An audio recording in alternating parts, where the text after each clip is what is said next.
Chapter 28। अक्ष का बदला रूप और सबकी हैरानी। उसकी बात पर चेतन हंसा और तेज आवाज में बोला, सही कहा, अगर उसे मूव ऑन करना ही है तो क्या रिच एंड हैंडसम लड़कों की कमी हो गई थी। चुना भी किसी कॉलेज के टॉपर को जिसके अंदर सिर्फ किताबी कीड़ा है।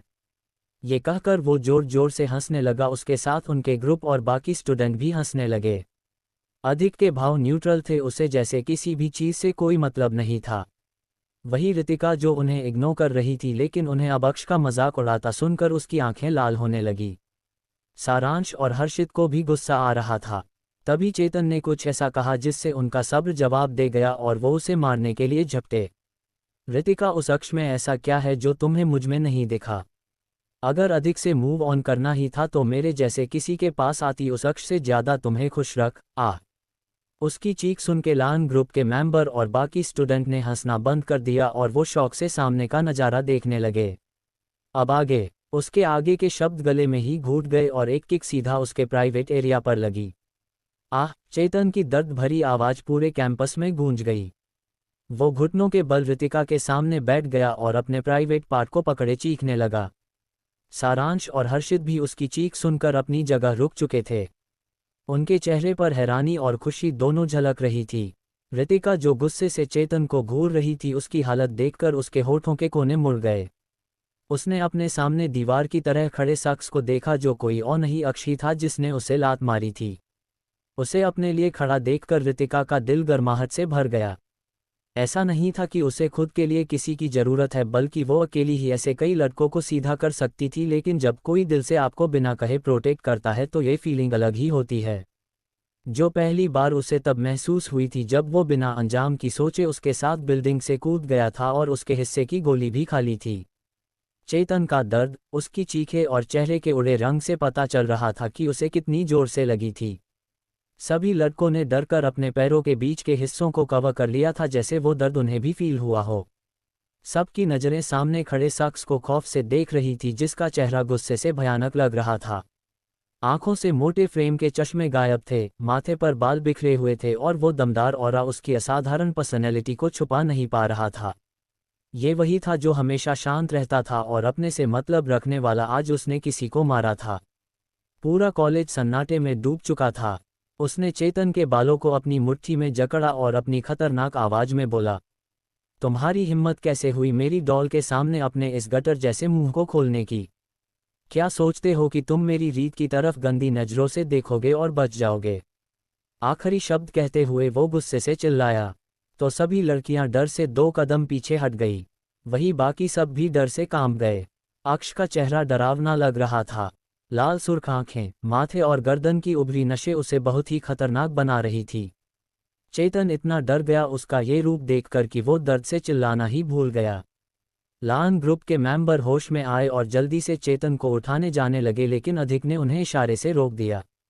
सब ने देखा कि अधिक कितने गुस्से में है, इसलिए उनमें से कोई आगे नहीं बढ़ा। वही रितिका धीरे धीरे कदम लेते हुए अक्ष के पास आए और उसके कंधे पर हाथ रखकर बोली, ऐसे लोगों के मुंह मत लगो जिनका खुद का कोई ईमान नहीं होता, और हर दिन लड़कियां ऐसे बदलते हैं जैसे कपड़े हो, फिर दिखाते ऐसे हैं जैसे वो मोस्ट वांटेड लड़के हैं, जबकि ऐसा गार्बेज वही लेता है जो खुद गार्बेज होता है। उसकी बात सुनकर अक्ष ने चेतन के बाल छोड़ दिए और अपने रुमाल से हाथ साफ करके उसे फेंककर रितिका की कमर पकड़कर बोला, तुमने सही कहा डॉल, ऐसे लोग अपने आप को बहुत ही अमेजिंग समझते हैं और सोचते हैं कि हर लड़की इन्हें चुनेगी। आखिर कोई इज्जतदार घर की लड़की एक प्ले बॉय को क्यों चूज करेगी? इस एक वाक्य के साथ सभी स्टूडेंट्स में बातें होने लगी। सब जानते थे कि चेतन कितना बड़ा फ्लर्ट है और हर रोज एक नई लड़की को घुमाता है। वही अपने बारे में गार्बेज और प्ले बॉय सुनकर चेतन की मुट्ठियां कस गई। उसे इस वक्त हद से ज्यादा गुस्सा आ रहा था उन दोनों पर। उसका मन कर रहा था कि वो अभी रितिका को सबक सिखाए। तभी हर्षित और सारांश भी आगे आए और उसे पंच मारते हुए बोले, साले तेरी हिम्मत कैसे हुई हमारी बहन पर गंदी नज़र डालने की? भूल गया था कि वो कौन है? तेरी औकात भी है जिंदल्स की प्रिंसेस को चेस करने की? तू क्या उसे बाकी लड़कियों की तरह समझता है जो वो तेरे जैसे के पीछे भागेगी? अगर आगे से मेरी बहन और दोस्त का मजाक उड़ाया तो तुझे ही मैं पूरे कॉलेज में मजाक बना दूंगा। सारांश ने भी हर्षित के बाद हाथ साफ करते हुए अपनी भड़ास उतार दी। उसके बाद दोनों रितिका और अक्ष के पास खड़े हो गए। तभी तुषार और वैभव जो अक्ष के साथ ही कॉलेज आए थे जब चेतन रितिका को तंग कर रहा था, वो दोनों भी उनके साथ खड़े हो गए। अब एक तरफ डार्क डेविल ग्रुप था और दूसरी तरफ लान ग्रुप। हर्ष, आशी, मानसी, मिशा, शिखा और भाविका तभी आए थे जब अक्ष ने चेतन को मारा था। उन्हें पूरा मैटर नहीं पता था। हर्ष और मानसी अपने ग्रुप के साथ खड़े हो गए और सामने देखने लगे। अक्ष चेतन को घूरता है जिसे शुभ और विवान ने अब उठा लिया था और सभी लान ग्रुप के मेंबर को देखकर अपनी सर्द आवाज में वार्निंग देते हुए कहता है, तुम्हारा ग्रुप बाकी किसके साथ क्या करता है इससे हमारा कोई लेना देना नहीं है, लेकिन अगर मेरी गर्लफ्रेंड से उलझोगे इसका मतलब पूरी डार्क डेविल गैंग से उलझना होगा। आज पहली बार वार्निंग दे रहा हूँ, आगे से सिर्फ एक्शन होंगे। उसने घूरती हुई नज़र अधिक पर डाली और रितिका का हाथ पकड़े आगे बढ़ गया। उसके पीछे डार्क डेविल के सभी मेंबर ने लान ग्रुप पर एक कठोर नज़र डाली और वो भी उसके पीछे चले गए। उस ग्रुप का एटीट्यूड और उनके लीडर का ये अंदाज सबने पहली बार देखा था, वरना सब उसे सबसे शांत और समझदार लीडर बोलते थे जो लड़ाई झगड़े से दूर रहता है। अधिक की मुट्ठी गुस्से से बंधी थी, उसकी गहरी नज़रें उन दोनों के बंधे हुए हाथ पर थी। उसकी आंखें डार्क हो गई और तभी चटाक तेज आवाज हुई और फिर से शांति छा गई। लान ग्रुप के साथ आसपास खड़े स्टूडेंट्स हैरान रह गए। चेतन जो पहले ही दर्द में था, इतनी फोर्स से आया थप्पड़ उसे पीछे खींच ले गया। वो अविश्वास से अधिक को मुंह खोले देखने लगा। उसका एक हाथ अपने गाल पर था जहां अभी अभी उसे थप्पड़ पड़ा था। अधिक ने अपनी लाल हो चुकी आंखों से उसे घूरा और गुस्सा से बोला, मुझे नहीं पता था कि तुम एक लड़की को ऐसे शब्द कह सकते हो। मैंने तुम्हें नहीं रोका क्योंकि मुझे लगा तुम अक्ष को चिढ़ाना चाहते हो, लेकिन तुम तो नीचता पर उतर आए। आगे से अगर ऐसा हुआ तो तुम्हें हमारे ग्रुप से निकाल दिया जाएगा। अपनी बात कहने के बाद वो वहां से चला गया। शुभ, विवान और ध्रुव ने भी उसे गहरी डिसअपॉइंटमेंट से देखा और अधिक के पीछे चले गए। हर्ष, जिसे आसपास के स्टूडेंट से मैटर पता चल गया था, वो भी अब अपनी खा जाने वाली नज़रों से चेतन को घूर रहा था। वो आगे आया और उसने भी एक तेज थप्पड़ उसके दूसरे गाल पर जड़ दिया। वहां खड़ी सभी लड़कियां फिर से हैरान रह गई। मेरी बहन से दूर रहना, और आगे से अगर मैंने सुना तुमने उसके साथ कोई भी गलत हरकत करने की कोशिश की है तो मुझसे बुरा कोई नहीं होगा। ये कहकर हर्ष भी उसे घृणा से घूरते हुए चला गया। दीप्ति और मेघना ने उसे संभाला और अपने साथ मेडिकल रूम ले गई। मानसी भी उनके पीछे चली गई। बाकी सभी लड़कियां अपनी क्लास की तरफ चली गई। सुबह के हंगामे के बाद सभी क्लासेज शांति हुई। आशी भी शांत होकर पढ़ाई में ध्यान दे रही थी। ब्रेक के वक्त राध्या ने उदास होकर रितिका से कहा, यार आज मैं फिर से लेट हो गई, नहीं तो फिर से एक हाई ड्रामा देखने को मिलता। उसे देखकर रितिका ने ना में सिर हिलाया और सोचा, ये लड़की मेरे भाई को पता नहीं संभाल भी पाएगी या नहीं। हर वक्त बच्चों जैसी फालतू की बातें करवा लो, बस ये एक दो चीज़ के अलावा सब में दम है। रीत, तुम शांत क्यों हो? राध्या उसकी बाह पकड़कर उसे झुलाते हुए पूछती है। क्या तुम्हें भूख नहीं लगी है? रितिका ने बात बदल दी। हाँ, मुझे तो बहुत भूख लगी है, आज मैंने सुबह भी ब्रेकफास्ट अच्छे से नहीं किया था। चलो साथ में कुछ अच्छा खाते हैं, तब तुम मुझे सुबह का सारा सीन बताना। इस पर रितिका ने उसे खुद से अलग किया और उसे घूरते हुए बोली, इसके लिए हर्षित भाई को पकड़ो, मेरे पास और भी मैटर है। राध्या समझ गई कि अब उसकी दोस्त चिढ़ने लगी है तो उसने आगे कुछ नहीं कहा। कैंटीन में आकर वो दोनों उस टेबल पर आ गई जो डार्क डेविल के लिए रिजर्व रहता था। अभी वही दोनों आई थी। उसी वक्त लाइन ग्रुप भी अंदर आया।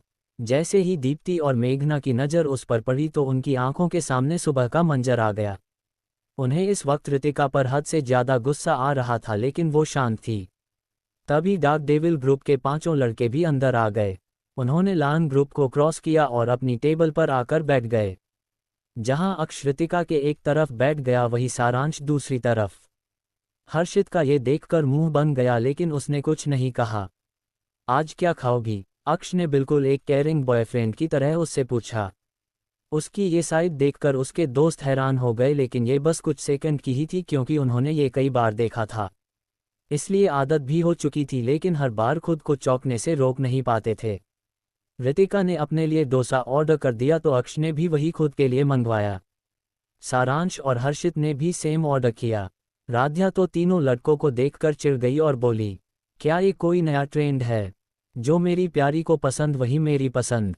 उसका कमेंट सुनकर तुषार और वैभव की हंसी छूट गई। रितिका भी हल्का सा मुस्कुरा उठी, जिससे उसके गालों में डिंपल उभर आए। अक्ष तो जैसे उसकी हंसी और उन डिंपल को देखकर खो ही गया था। ऊपर से चिन का वो तिल जैसे अक्ष को मदहोश कर रहा था। वो उसे चूम लेना चाहता था लेकिन अभी वो ऐसा नहीं कर सकता था। उसने अपनी फीलिंग्स को दबाया और रितिका के हाथ को अपने अंगूठे से सहलाने लगा। वही हर्षित और सारांश तो राध्या को ऐसे देख रहे थे जैसे उससे आंखों से ही सवाल कर रहे हो, मैडम तुम चुप होने का क्या लोगी। वही राध्या भी जैसे समझ गई, उसने एटीट्यूड से कहा, एक बर्गर, फ्रेंच फ्राइज और चॉकलेट शेक, इतना चलेगा। उसकी फरमाइश सुनकर दोनों भाइयों ने एक दूसरे को देखा, फिर बिना कुछ कहे ऑर्डर देने चले गए। थोड़ी देर में उनका ऑर्डर भी आ गया और वो सब अपनी डिश एंजॉय करने लगे। अक्ष तो बिना किसी शर्म के अपने हाथों से रितिका को खिला रहा था। रितिका को भी कोई दिक्कत नहीं थी, वो शांति से उसके हाथ से खा रही थी। उसने भी अक्ष को पहला बाइट अपने हाथ से खिलाया था लेकिन अब वो उसे खिलाता फिर खुद खाता था। दोनों का ये पब्लिक डिस्प्ले ऑफ अफेक्शन कई आंखों को चुभ रहा था। कैंटीन में मौजूद बहुत सी लड़कियों को अब रितिका से जलन होने लगी थी। अधिक की हालत भी कोई ठीक नहीं थी। वो बस बाहर से नॉर्मल दिखा रहा था जिससे आशी तो बहुत खुश थी। वो भी चाहती थी कि अधिक भी उसे अपने हाथों से खिलाए लेकिन उसकी हिम्मत नहीं थी उससे ऐसी डिमांड करने की। आज अक्ष ने ग्लासेस नहीं पहने जिनके बिना वो बहुत ही चार्मिंग लगता था। मिशा ने जब से उसे ऐसे देखा था उसकी तो नज़रें ही बार बार उसकी आंखों पर जम जाती थी। पहले उसने कभी ध्यान ही नहीं दिया था कि उसकी आंखें इतनी सुंदर होगी। ग्रे आइज बहुत ही अट्रैक्टिव लगती है। ब्रेक के बाद आखिरी क्लास खत्म होने के बाद रितिका अपने दोनों भाइयों को मैसेज करके अपनी कार लेकर ऑफिस के लिए निकल गई। आर एंटरप्राइज 20 मंजिला इमारत जिसके ऊपर सुनहरे अक्षरों में उसका नाम लिखा हुआ था। ये कंपनी शहर की प्राइम लोकेशन और बिजनेस हब में था। यहाँ आसपास कई और कंपनी थी लेकिन उसके मुकाबले वो छोटी थी। आर एंटरप्राइज ने बड़ा जमीन का हिस्सा कवर कर रखा था। ये कंपनी एक मल्टीनेशनल कंपनी थी जिसका बिजनेस 2 से ज़्यादा फील्ड में टॉप 5 पर रूल कर रहा था। Hotel business, IT, cosmetic, investment, textile. Ritika की कार कंपनी के एंट्रेंस के सामने आकर रुकी। उसने डोर खोला और बाहर आ गई। इस वक्त वो एक बिजनेस सूट में थी और बहुत ही खूबसूरत लग रही थी। उसका फेस मास्क से ढका हुआ था। उसने अपनी आंखों से सनग्लासेस हटाए तभी एक बॉडीगार्ड आया और उसके सामने झुक गया। बॉस। रितिका ने उसे अपनी कार की चाबी दी और बोली, मैं मेन एंट्रेंस से जाऊंगी। उसके बाद वो पूरे कॉन्फिडेंस के साथ आगे बढ़ गई। बॉडीगार्ड कार को प्राइवेट पार्किंग एरिया में ले गया जहां सिर्फ ऑनर की और उसके असिस्टेंट की कार पार्क होती थी। मेन एंट्रेंस पर खड़े गार्ड्स ने जब सामने से आ रही लड़की को देखा तो वो तुरंत झुक गए और बोले, वेलकम बॉस। रितिका ने बस अपना सर हिलाया और अंदर चली गई। आर एंटरप्राइज अपनी एडवांस टेक्नोलॉजी और कॉस्मेटिक ब्रांड के लिए जानी जाती थी। नोवेल वाली रितिका ने मेडिकल पढ़ा था और उसने कॉस्मेटिक सर्जरी की भी अच्छी नॉलेज हासिल की थी, तभी उसे ये आइडिया आया था। बाकी फील्ड में उन्होंने अपने पैर फैला रखे थे। आर एंटरप्राइज की होटल्स, रिवाज रिजॉर्ट, होटल राहत और कई कैफे चेन पूरी इंडिया में फैली हुई थी। आर इन्वेस्टमेंट ग्रुप भी उन्होंने अपनी कंपनी को सपोर्ट और बाकी उनकी पार्टनर कंपनी को ग्रो करने में मदद करने के लिए बनाया था, जो काफ़ी अच्छा चल रहा था लेकिन इस वजह से कई कंपनी इसका फ़ायदा भी उठा रही थी। रितिका ने कंपनी को देखा जो अजीब तरह से बिखरी हुई थी। रिसेप्शन पर गॉसिप हो रही थी, स्टाफ बातों में लगा था और हंसी की आवाज़ आ रही थी। ऐसा माहौल देखकर रितिका की आईब्रो सिकुड़ गई। तभी उसे एक जाना पहचाना चेहरा नजर आया जिसे स्टाफ के लोग घेरे खड़े थे। उसने सुना कि एक स्टाफ क्या कह रहा था, सीईओ निशा बहुत टैलेंटेड है, उन्होंने इतनी कम उम्र में आर एंटरप्राइज एस्टेब्लिश कर दी, अब तो वो जल्द ही एम्पायर ग्रुप के साथ काम करने वाली है। सीईओ। रितिका ये शब्द सुनकर दंग रह गई। निशा और भाविका को सबक सिखाना। रितिका ने कंपनी को देखा जो अजीब तरह से बिखरी हुई थी। रिसेप्शन पर गॉसिप हो रही थी, स्टाफ बातों में लगा था और हंसी की आवाज़ आ रही थी। ऐसा माहौल देखकर रितिका की आईब्रो सिकुड़ गई। तभी उसे एक जाना पहचाना चेहरा नजर आया जिसे स्टाफ के लोग घेरे खड़े थे। उसने सुना कि एक स्टाफ क्या कह रहा था, सीईओ निशा बहुत टैलेंटेड है, उन्होंने इतनी कम उम्र में आर एंटरप्राइज एस्टेब्लिश कर दी, अब तो वो जल्द ही एम्पायर ग्रुप के साथ काम करने वाली है। सीईओ। रितिका ये शब्द सुनकर दंग रह गई। अब आगे उसका ध्यान उस लड़की पर था जो दूसरी लड़की जिसे अभी किसी ने सीईओ निशा कहकर पुकारा था उसके पास खड़ी थी। इतना तो मुझे पता है कि टॉप 5 में आने के लिए वर्मा कंपनी ने प्रेजेंटेशन चोरी का इल्जाम लगाया था, तो क्या इसमें इस भाविका का भी कोई हाथ था? खुद से सवाल करते हुए वो आगे बढ़ने लगी। उसके कॉन्फिडेंट पर्सनैलिटी और कोल्ड ऑरा ने सबका ध्यान अपनी तरफ खींच लिया। रिसेप्शन एरिया के बाद वहाँ फाइनेंस डिपार्टमेंट और एचआर डिपार्टमेंट बीच में खाली स्पेस था, जहाँ 4 लिफ्ट थी। 2 एम्प्लॉयर्स के यूज़ के लिए और 2 प्राइवेट थी, जिनमें से एक कंपनी के सीईओ और उसके असिस्टेंट की और दूसरी उनके क्लाइंट्स एंड बिजनेस पार्टनर्स के लिए। रितिका की जानती नज़रें सबको घूर रही थी। बाकी लोग तो उसकी ब्यूटी देखकर दंग थी। सभी लड़के बिना पलके झपकाए उसी दिशा में देख रहे थे जहां से रितिका गुजर रही थी। वही निशा के पास खड़ी भाविका ने जैसे ही वहां देखा तो उसे वो लड़की कुछ जानी पहचानी लगी, लेकिन मास्क लगे होने की वजह से वो पहचान नहीं पा रही थी। लेकिन निशा ने जब सभी स्टाफ का अटेंशन खुद से हटते देखा तो उसे उस लड़की से जलन होने लगी। वो उसे घूरने लगी क्योंकि चेहरा आधा ढके होने के बाद भी उसकी सुंदरता वहां मौजूद सबसे कई गुना ज्यादा थी। ये चीज़ निशा को गवारा नहीं थी। वो खुद को इस कंपनी का मालिक समझने लगी थी, इसलिए वो इस जगह को अपनी टेरिटरी मानती थी। तभी उसने उस लड़की को रिसेप्शनिस्ट से कहते सुना, क्या आप असिस्टेंट रजत को इन्फॉर्म कर देगी कि उनसे मिलने मिस आ रही है? रिसेप्शन पर खड़े स्टाफ ने भी उसकी बात सुनी और उनकी आंखों से प्रशंसा गायब हो गई और वे उसे अजीब नज़रों से देखने। रिसेप्शन पर एक छोटी लड़की थी जिसकी उम्र रितिका जितनी ही होगी। वो सभी स्टाफ की वजह से परेशान बैठी थी और उसकी जगह इन लोगों ने उस पर कब्जा कर लिया था। रितिका के सवाल पर वो आगे आए और प्रोफेशनली पूछा, मिस क्या आपके पास अपॉइंटमेंट है? नहीं, आप उन्हें इन्फॉर्म कर दो और जो मैंने कहा वही सेम उन्हें बताए। लड़की ने सर हिलाया और असिस्टेंट रजत को कॉल करने लगी। असिस्टेंट से मिलने की क्या ज़रूरत है जब इस कंपनी की सीईओ ही यहाँ है? इनसे मिलो और बताओ क्या काम है तुम्हें? निशा की चापलूसी कर रही एक लड़की ने तेज आवाज में कहा। निशा और भाविका भी अब तक रिसेप्शन एरिया की तरफ आ चुके थे। रितिका ने उस लड़की को घूरा और अपनी सर्द आवाज में पूछा, कौन है यहाँ की सीईओ? उसके सवाल पूछने पर निशा घमंड से अपना सर ऊपर करके सामने आए और बोली, मैं हूँ इस कंपनी की मालकिन, बताओ क्या काम है तुम्हें मेरे असिस्टेंट से?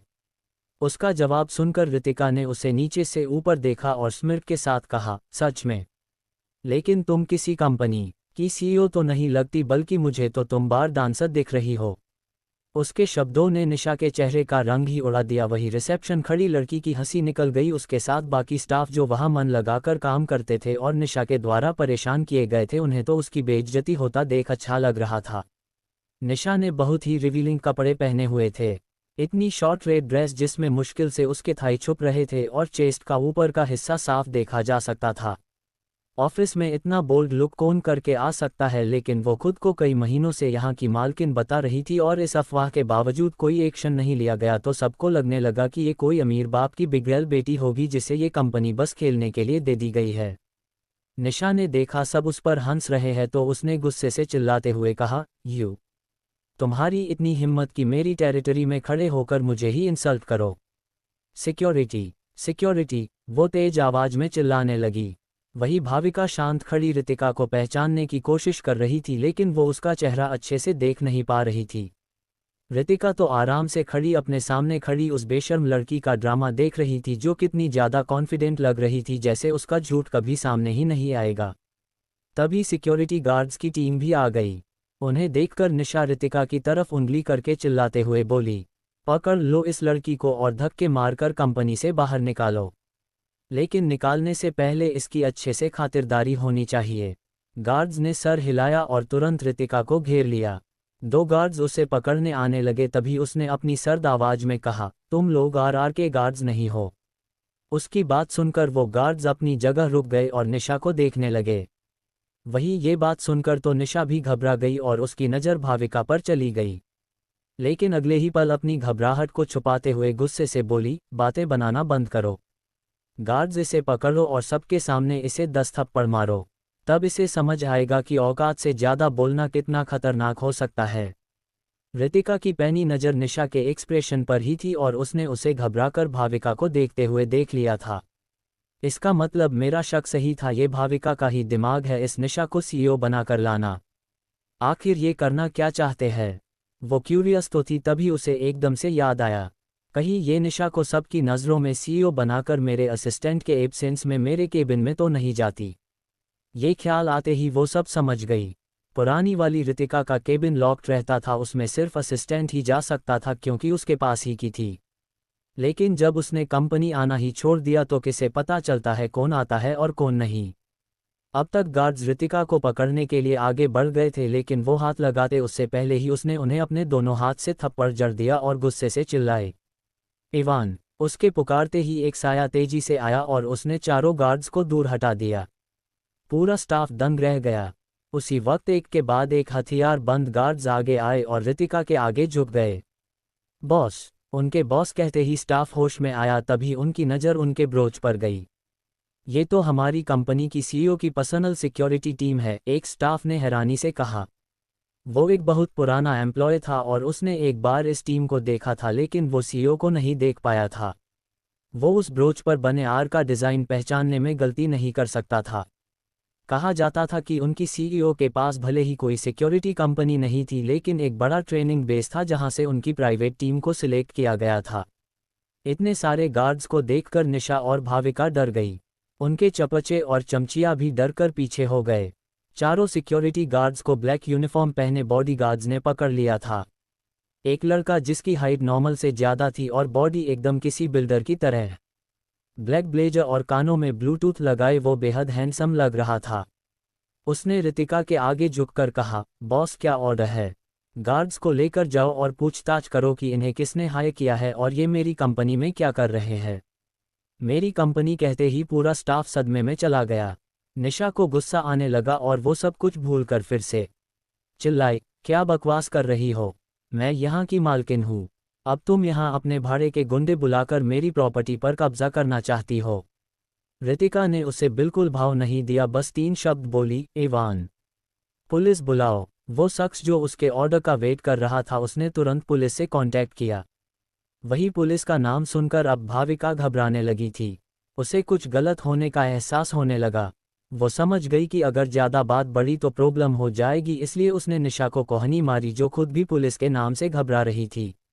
उसके इशारे करने पर निशा ने खुद के इमोशंस को कंट्रोल किया और बोली, लगता है कोई गलतफहमी हो गई है मिस, प्लीज़ आप अपने गार्ड्स को बाहर जाने के लिए कहिए। इस वक्त वर्किंग टाइम है और हमें देर हो रही है अपने काम में।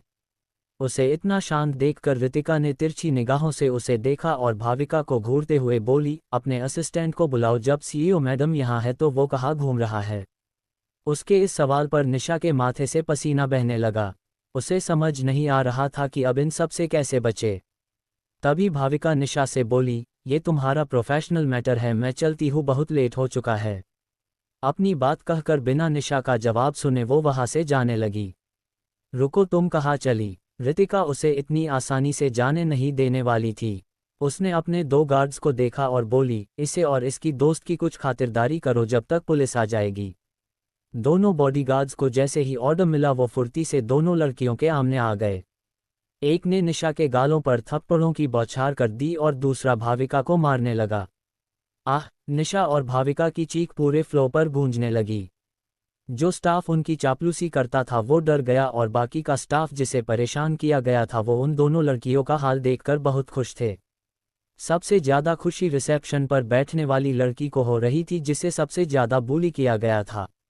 उसी वक्त लिफ्ट का दरवाज़ा खुला और असिस्टेंट रजत बाहर आया। उसे देखकर निशा, जिसका गाल सूज गया था, हिम्मत करके चिल्लाई, असिस्टेंट रजत, मुझे बचाओ। रजत, जिसे एक बॉडीगार्ड ने सब कुछ बता दिया था, वो भागता हुआ अपना सारा काम छोड़कर आया था। अपना नाम सुनकर उसने घिन और गुस्से से निशा को देखा और रितिका के सामने सर झुका लिया। वो कुछ नहीं बोला। उसके एक्सप्रेशन साफ कह रहे थे कि वो बहुत गिल्टी फील कर रहा है। उसे बॉडीगार्ड ने सब कुछ एक्सप्लेन कर दिया था कि यहाँ क्या हो रहा था। उसे पता ही नहीं चला कि निशा, जो उसकी सेक्रेटरी थी, वो खुद को इस कंपनी की मालकिन बताते लगेगी। पूरा स्टाफ फिर से चौंक गया था असिस्टेंट रजत को एक छोटी लड़की के सामने झुकते देख। तुम्हारी नाक के नीचे कोई खुद को सीईओ बताता घूम रहा है और तुम्हें इसकी भनक तक नहीं लगी? उसने रजत को घूरते हुए सवाल किया। बॉस, ये मेरी गलती है, मैं आपको कोई एक्सप्लेनेशन नहीं दूंगा। ये सब मेरी लापरवाही की वजह से हुआ है। निशा मेरी सेक्रेटरी है, मुझे सच में नहीं पता था कि ये मेरी पीठ पीछे क्या कर रही है। निशा ने जब देखा कि उसका भांडा फूट गया है तो उसे शर्मिंदगी होने लगी और ये सुनकर कि ये लड़की ही इस कंपनी की ओनर है वो हैरान रह गई। भाविका भी ये सुनकर चौंक गई और घबराने लगी। ये कैसे हो सकता है? उसने तो कहा था कि सीईओ कंपनी के मैटर्स को हैंडल करने के लिए अवेलेबल नहीं है, फिर ये क्या था? इस वक्त वो यहाँ से सबकी नज़रों के सामने से भाग जाना चाहती थी। तभी रितिका अपनी ठंडी आवाज में बोली, लीगल टीम को इन्फॉर्म करो कि इन दोनों लड़कियों के घर नोटिस भेजो। इनके घर वालों को भी तो पता चलना चाहिए आखिर ये बाहर कर क्या रही है। उसकी बात सुनकर निशा और भाविका डर गई। अगर उनके अगेंस्ट चार्जेस लगे तो ये उनके फ्यूचर के लिए बिल्कुल अच्छा नहीं होगा। तभी पुलिस भी आ गई। रितिका ने रजत को देखकर सख्ती से कहा, हैंडल दिस मैटर। रजत सब समझ गया। उसने सहमति में सर हिला दिया। उसके बाद रितिका बाहर चली गई। उसके पीछे ही उसके पर्सनल गार्ड्स भी आ गए। इवान जो उसका सिक्योरिटी हेड था वो उसके पीछे खड़ा था। मुझे फॉलो करने की ज़रूरत नहीं है, यही रहो और पता लगाओ कि इन सब के पीछे कौन है। ऑर्डर देने के बाद वो अपनी कार में बैठी जो पहले से ही उसके एक बॉडीगार्ड ने लाकर सामने पार्क कर दी थी। उसके वहां से जाते ही पूरी टीम जिसमें अभी 20 लोग थे सभी चले गए। इवान रितिका के रोकने के बाद भी उसे फॉलो करने लगा क्योंकि उसकी सेफ्टी के साथ वो कोई लापरवाही नहीं दिखा सकता था। आधे घंटे बाद रितिका ने अपनी कार एक जगह पार्क की और मास्क लगाकर पैदल ही आगे बढ़ गई। उसे पता था इवान अभी भी उसके पीछे है लेकिन उसने कुछ नहीं कहा। नेशनल हेल्थ केयर ऑर्गेनाइजेशन की बिल्डिंग के सामने आकर उसने एक नज़र उसे देखा फिर अंदर चली गई। मेन गेट पर ही सिक्योरिटी गार्ड्स ने उसे रोक दिया और कार्ड दिखाने के लिए कहा। रितिका ने उन्हें इनविटेशन कार्ड दिखाया जो डायरेक्टर सुभाष ने उसे ईमेल के साथ भेजा था। गोल्डन कार्ड को देखकर गार्ड्स ने उसे नहीं रोका और अंदर जाने दिया। रितिका ने जैसे ही अंदर कदम रखा वैसे भी डायरेक्टर सुभाष को इन्फॉर्म कर दिया गया कि वो इंसान आ गया है जिसे आपने अपना स्पेशल विजिटर कार्ड दिया था। डायरेक्टर सुभाष इस वक्त बाकी सबके साथ मीटिंग रूम में ही थे। सब टाइम से पहले आ गए थे और डॉक्टर रीत के आने का इंतजार कर रहे थे। जैसे ही उन्होंने सुना कि डॉक्टर रीत अंदर आ चुकी है सब एक्साइटेड हो गए।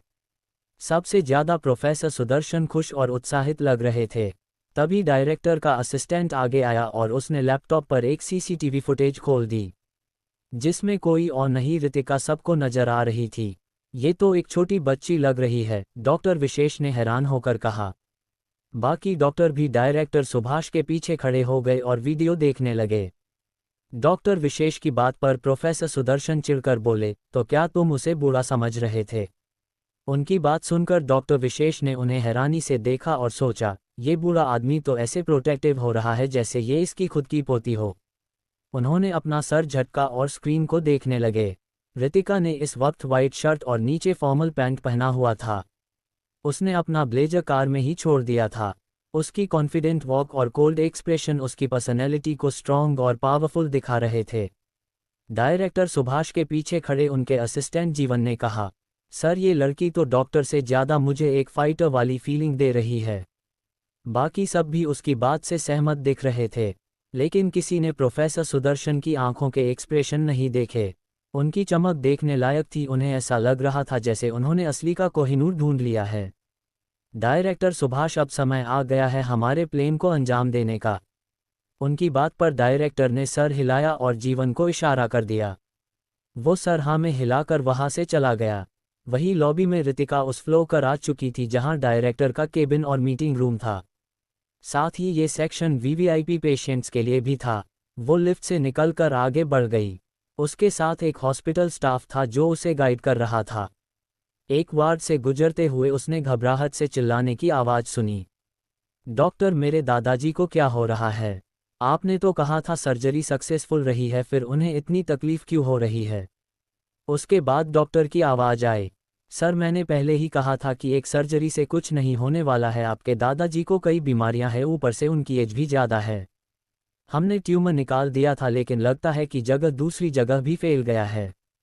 तो आप वेट क्या कर रहे हो, मेरे दादाजी को बचाओ। सॉरी सर लेकिन ये सर्जरी अब मेरे हाथ में नहीं है।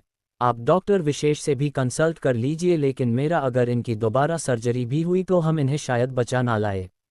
रितिका उस वार्ड के बाहर खड़ी सब सुन रही थी। उसे पीछे ना आते देख स्टाफ भी रुक गया लेकिन उसने कुछ नहीं पूछा। तभी रितिका वार्ड के अंदर गई और उसने डॉक्टर से पूछा, क्या मैं एक बार इन्हें चेक कर सकती हूँ?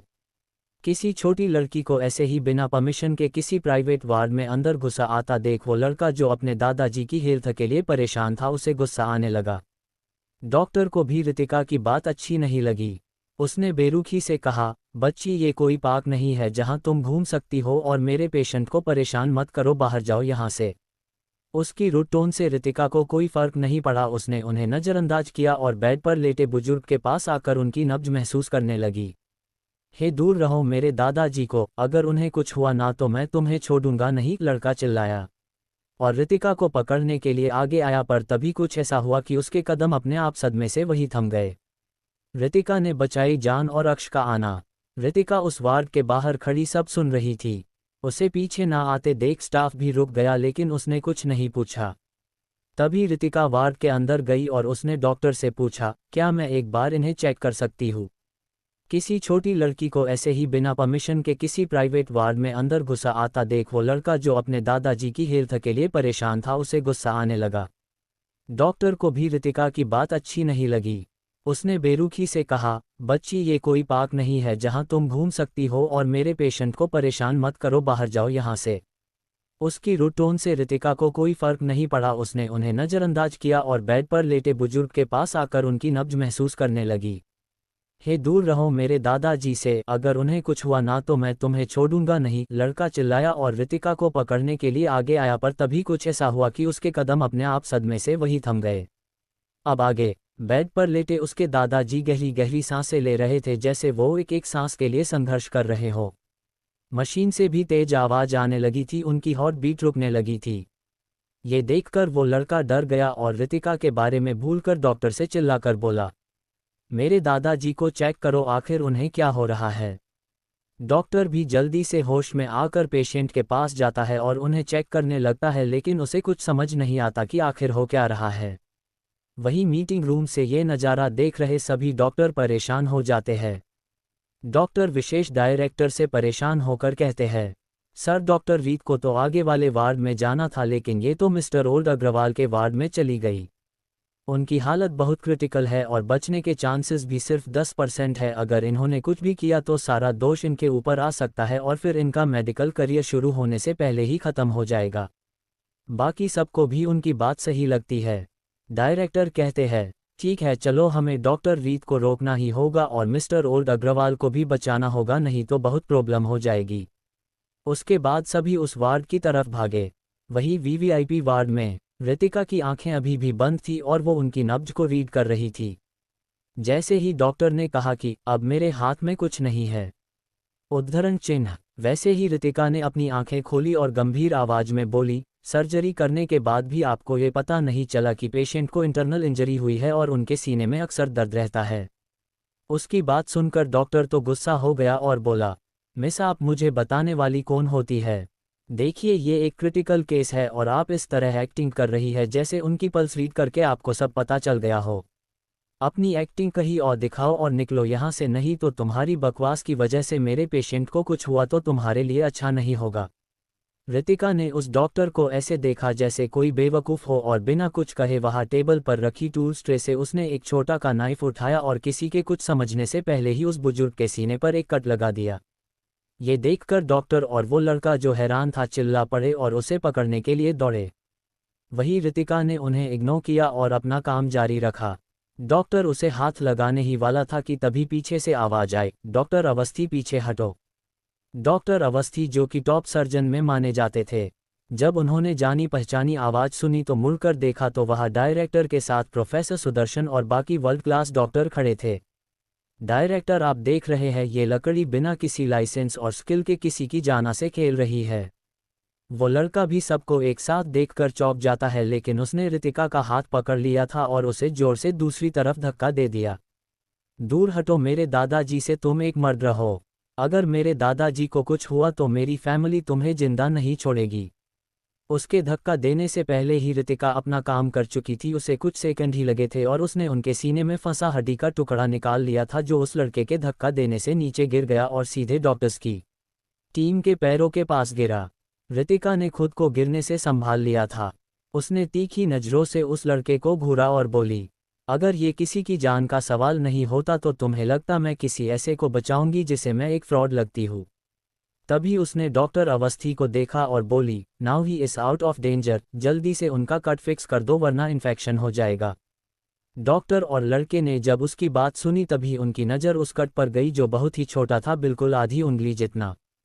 वहां से बिल्कुल भी खून नहीं निकला था, इतनी अच्छी तरह से कट लगाया गया था। लड़के की नज़र मॉनिटर पर गई जहां अब सब कुछ नॉर्मल बता रहा था। तभी उसने देखा कि एक हड्डी का छोटा सा टुकड़ा खून से सना वहां फर्श पर गिरा है, जो कि उसके धक्का देने से ही नीचे गिर गया था। ये क्या है? उसने चौंक कर पूछा। डॉक्टर अवस्थी ने देखा था कि इस लड़की ने उनकी चेस्ट से यही टुकड़ा निकाला था। ये हड्डी है जो तुम्हारे दादाजी की छाती में फंस चुकी थी। इंटरनल इंजरी तो ठीक हो गई थी लेकिन ये हड्डी छुपी रह गई थी, जिसकी वजह से उन्हें सांस लेने में दिक्कत होती थी। इसी वजह से उनकी बॉडी ढंग से फंक्शन भी नहीं कर रही थी। लगातार स्ट्रेस और दर्द से हार्ट रुकने से मौत हो जाती या सांस ना आने पर। रितिका ने उसे उनकी कंडीशन एक्सप्लेन की और अपने हाथ को साफ करके वहां से निकल गई। दरवाजे पर ही उसने कई सारे वाइट कोट पहने डॉक्टर को देखा जिनके साथ दो बूढ़े आदमी खड़े थे। सबकी आंखें ऐसे चमक रही थी जैसे उन्हें कोई खजाना मिल गया हो। पहले तो उसकी स्किल्स देखकर सब सदमे में थे लेकिन फिर खुश हो गए।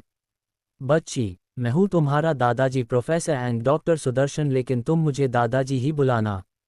उनकी बेशर्मी देखकर बाकी डॉक्टर और डायरेक्टर दंग रह गए। वही हैरान तो रितिका भी हुई, लेकिन उनका नाम सुनकर उसे याद आया कि ये तो मेडिकल फील्ड में अपने समय के जीनियस सर्जन रह चुके हैं। हेलो प्रोफेसर, रितिका ने हल्का सा झुककर उन्हें ग्रीट किया, लेकिन प्रोफेसर सुदर्शन को ये अच्छा नहीं लगा। क्या मैंने नहीं कहा कि तुम मुझे पोती कहो? जिस पर रितिका ने उन्हें घूरा और बोली, मेरे पास ऑलरेडी मेरे दादाजी है। उसका ये जवाब सुनकर तो डायरेक्टर सुभाष और बाकी डॉक्टर हंस पड़े। उन्हें हंसते देख प्रोफेसर ने सबको अपनी तीखी नज़रों से देखा तो उन्होंने अपना मुंह हाथों से बंद कर लिया और अपनी हंसी को दबा लिया। फिर वो रितिका को देखकर बोले, जिद्दी बच्ची, ठीक है अगर तुम मुझे अपना दादाजी नहीं मानती, लेकिन तुम आज से मेरी ही पोती हो जिसे मैं अपनी लेगेसी सौंपूंगा। तुम बहुत ब्रिलियंट हो, बिल्कुल मेरी पोती बनने लायक। रितिका समझ गई थी कि ये प्रोफेसर बहुत जिद्दी है, इसलिए उसने आगे बहस नहीं की। तभी डायरेक्टर सुभाष आगे आए और बोले, डॉक्टर रीड, मैं इस ऑर्गेनाइजेशन का डायरेक्टर हूँ, सुभाष सिन्हा। हेलो डायरेक्टर, आपने ही मुझे यहाँ आने का इनविटेशन भेजा था। हाँ डॉक्टर रीड, चलिए हम मीटिंग रूम में बैठकर बात करते हैं। उन्होंने उसे रास्ता बताया। फिर वो सभी रितिका के साथ जाने लगे। तभी पीछे से उसी लड़के की आवाज़ आई, मैम क्या आप थोड़ा रुकेगी? रितिका के कदम रुक गए। उसके साथ बाकी डॉक्टर्स, डायरेक्टर और प्रोफेसर भी ठहर गए। वो लड़का दौड़ते हुए आगे आया और रितिका के सामने आकर बोला, सॉरी डॉक्टर, मैंने आपको कोई फ्रॉड समझा और आपसे इतनी बदतमीजी से बात की, फिर भी आपने मेरे दादाजी की जान बताई। मैं आपका जितना भी शुक्रिया करूं वो कम है। मेरे और मेरी बहन के पास बस हमारे दादाजी ही थे। अगर आज उन्हें कुछ हो जाता तो मेरी बहन भी मुझे छोड़कर चली जाती। इट्स ओके, तुम्हारा ऐसे रिएक्ट करना सही था, लेकिन हाँ मैं कोई एक्सपीरियंस डॉक्टर नहीं हूँ। मैंने वो किया क्योंकि मुझे भरोसा था कि मैं उन्हें बचा सकती हूँ। मेरे पास वक्त नहीं था, नहीं तो यहाँ और भी टॉप डॉक्टर्स हैं, वो आपके दादाजी को बचा ही लेते। ये सुनकर कि वो कोई एक्सपीरियंस डॉक्टर नहीं है, लड़का पहले तो शॉक हुआ, लेकिन उसकी स्किल्स याद करते ही वो बोला, डॉक्टर मैं आपका ये एहसान कभी नहीं भूलूंगा, लेकिन क्या आप मेरे ऊपर एक और एहसान कर सकती हो? क्या? रितिका कंफ्यूज हो गई। तभी उस लड़के ने डॉक्टर विशेष को देखा और उन्हें इशारा किया। वो समझ गए और रितिका से बोले, डॉक्टर रीड, दरअसल इनकी बहन एक मानसिक रोगी है। वो आधे महीने कोमा में रहती है और आधे महीने होश में आ जाती है। हमें उसकी स्टेट का और बीमारी का कुछ पता नहीं चल रहा है, तो मिस्टर आरव चाहते हैं कि एक बार आप उनकी बहन को भी चेक करके। रितिका इतने कॉम्प्लिकेटेड सिम्टम्स के बारे में जानकर हैरान हो जाती है। वो उस लड़के जिसका नाम डॉक्टर ने आरव बताया था उससे पूछती है, क्या ये सब किसी बड़े इंसिडेंट के बाद हुआ था? यस डॉक्टर, मेरी बहन मुझसे बड़ी है और 1 साल पहले उनकी शादी होने वाली थी, लेकिन शादी के मंडप में उनका प्यार उन्हें छोड़कर चला गया और वो उसे रोकने के लिए उसके पीछे भागी, लेकिन उनका एक मेजर एक्सीडेंट हो गया और इसी के साथ वो मेंटली एक बच्ची जैसी बन गई। रितिका को ये केस कुछ जाना पहचाना लग रहा था, जैसे उसने पहले भी नॉवेल में ये सेम कहानी पढ़ी हो। तुम्हारी बहन का नाम क्या है? मेरी दी का नाम सुहानी अग्रवाल है। सुहानी? रितिका ने धीरे से बुदबुदाया, तभी उसकी आंखों में हैरानी आ गई। कहीं ये वही लड़की तो नहीं है जिसे आरांश भाई प्यार करते हैं? मतलब उनका पहला प्यार जो कि नॉवेल में अधूरा रह गया था, क्योंकि तब ये लड़की मर चुकी थी। उसने गहरी सांस ली और अपने चेहरे पर कोई भी एक्सप्रेशन ना दिखाते हुए बोली, ओके, तुम डायरेक्टर सुभाष के जरिए मुझसे कांटेक्ट कर सकते हो। अभी अपने दादाजी का ध्यान रखो। जब वो ठीक हो जाए फिर मैं तुम्हारी बहन को देखने चलूंगी। ओके डॉक्टर, आरव ने खुश होकर कहा। Meeting room. रितिका बीच में बैठी हुई थी और बाकी सभी डॉक्टर उसके सामने। डायरेक्टर और प्रोफेसर सुदर्शन हेड चेयर पर बैठे थे। तो तुम क्या सोचती हो इस बारे? देखो, तुम्हारी नॉलेज और सोचने का तरीका बहुत ही इंटेलेक्चुअल, लॉजिकल और एक्यूरेट है। तुमने सभी अनसॉल्वेड सर्जरी केसेज जिन्हें अभी तक कोई भी सॉल्व नहीं कर पाया उसे सिर्फ 1 घंटे के अंदर सॉल्व कर दिया, वो भी पूरे एक्सप्लेनेशन के साथ। तुमने उनमें मिस्टेक भी मेंशन की जिस वजह से सर्जरी फेल हुई। उसके बाद हमारी ऑर्गेनाइजेशन की क्वेश्चन डिजिटल वॉल भी तुमने क्रैश कर दी। अगर टेक्निकली देखा जाए तो इस ऑर्गेनाइजेशन की कंडीशन के हिसाब से तुम डायरेक्टर बन सकती हो। बस हमें तुम्हारी स्किल्स के बारे में थोड़ा शक था जो थोड़ी देर पहले का मूवमेंट देखकर गायब हो गया। डायरेक्टर सुभाष ने उसे सब कुछ एक्सप्लेन किया। सॉरी डायरेक्टर, मुझे आपको निराश करना होगा। मैंने तो ऐसे ही केसेज सॉल्व कर दिए थे, मुझे नहीं पता था कि इतने मामूली से क्वेश्चन का आंसर देने पर मुझे डायरेक्टर बना दिया जाएगा, उसने बहुत ही लापरवाही से कहा। लेकिन सभी डॉक्टर तो उसकी ये बात कि क्वेश्चन मामूली थे सुनकर ही शॉक हो गए थे। डॉक्टर विशेष तो मन में सोचते हैं, अगर ये मामूली है तो इसकी नज़र में टफ क्या होता है। प्रोफेसर सुदर्शन को तो हंसी आ गई और वो अपना सर हिलाते हुए बोले, बिल्कुल सही कहा, मेरी पोती है। वो जीनियस की भी सुपर जीनियस है, उसके लिए ये मामूली सवाल कुछ भी नहीं है। अगर तुम्हें डायरेक्टर नहीं बनना है तो कोई बात नहीं। उनकी बात सुनकर डायरेक्टर सुभाष बोले, प्रोफेसर, ये रूल है जो WHO ने बनाया है, हम इसे नकार नहीं सकते। ये सुनकर प्रोफेसर सुदर्शन भी गंभीर हो गए। रितिका भी समझ गई कि पीछे हटने का कोई रास्ता नहीं है। वैसे तो उसे अपनी पावर रियल वर्ल्ड की तरह यहाँ भी बढ़ानी थी, लेकिन वो जिम्मेदारी से बंधना नहीं चाहती थी। ठीक है, तो मैं डायरेक्टर की पोजीशन ले लूँगी, लेकिन मेरे पास इसके अलावा भी बहुत कुछ है करने को, इसलिए मैं इस ऑर्गेनाइजेशन का काम संभालने के लिए हर दिन अवेलेबल नहीं रहूँगी। आप मुझे इम्पोर्टेंट मैटर्स पर ही बुला सकते हैं, अगर मंजूर है तो ठीक है। उसकी डिमांड सुनकर डॉक्टर विशेष चिढ़ गए और सोचने लगे, अभी तो इसने बस कुछ ही स्किल दिखाई है कि सभी पागल हो रहे हैं और ये लड़की इसका फ़ायदा उठा रही है। कहीं डायरेक्टर इसकी स्किल्स को कुछ ज़्यादा ही नहीं समझ रहे।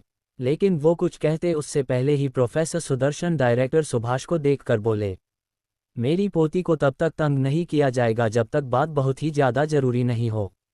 तुम अभी बूढ़े नहीं हुए हो, उसकी जगह इसे संभालो, और वैसे भी उसे आगे जाकर स्पेशल टीम ज्वाइन करनी है, तुम्हारी तरह वो एक जगह बैठ नहीं सकती। डायरेक्टर सुभाष जो रितिका की शर्त के बारे में सोच रहे थे वो उनकी बात सुनकर चिढ़ गए और गुस्से से बोले, कल तो तुम मुझे बूढ़ा कह रहे थे, अब जब बात तुम्हारी पोती पर आई तो अब मैं जवान भी हो गया।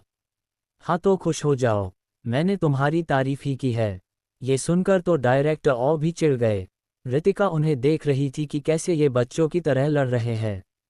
उसे मानना पड़ा कि ये उसके जबरदस्ती के बने दादाजी सच में किसी को भी आराम से पागल कर सकते हैं। डायरेक्टर सुभाष ने अब उनसे कोई बहस नहीं की और गंभीर लहजे में रितिका से बोले, वैसे मेन रीजन तुम्हें यहाँ बुलाने का स्पेशल टीम में रिक्रूट करना था, एक आर्मी डॉक्टर के तौर पर। जैसा कि तुमने सुना ये एक स्पेशल टीम है, तो उसमें जो टीम बनेगी वो भी बेस्ट होनी चाहिए और तुम ही वो बेस्ट डॉक्टर बनोगी जो स्पेशल टीम का हिस्सा बन सकती हो। रितिका ने इस बारे में नहीं सोचा था कि वो उसे एक साथ 2 ऑफर देंगे। क्या इन लोगों को उसका टेस्ट नहीं लेना चाहिए था? क्या उस पेशेंट की जान बचाकर ही इन्हें मुझ पर इतना ट्रस्ट हो गया?